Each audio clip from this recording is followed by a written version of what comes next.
சிங்கப்பூரில் நடந்த 11வது dad taekwondo open சர்வதேச சாம்பியன்ஷிப் போட்டியில் தங்கமும் வெண்கலப் பதக்கமும் வென்று சொந்த ஊர் திரும்பிய வீரர்களுக்கு ராணிப்பேட்டை ரயில் நிலையத்தில் உற்சாக வரவேற்பு அளிக்கப்பட்டது.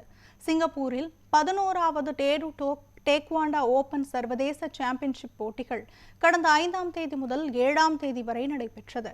இந்த போட்டிகளில் இந்தியா, சிங்கப்பூர் உள்ளிட்ட 15க்கும் மேற்பட்ட நாடுகளை சேர்ந்த 110 அணிகளை சேர்ந்த 1650க்கும் மேற்பட்ட வீரர் வீராங்கனைகள் கலந்து கொண்டு விளையாடினர்.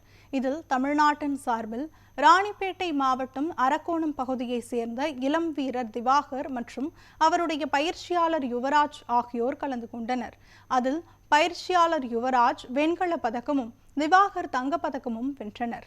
மேலும் டெமோ ஜம்பிங் ஹை கிட்ஸ் போட்டியில் வெள்ளி பதக்கமும் வென்றனர். சிறப்பாக விளையாடி நாட்டிற்கு பெருமை சேர்த்த வீரர்கள் தாயகம் திரும்பியதை அடுத்து அவர்களுக்கு சொந்த ஊரான அரக்கோணம் ரயில் நிலையத்தில் உற்சாக வரவேற்பு அளிக்கப்பட்டது.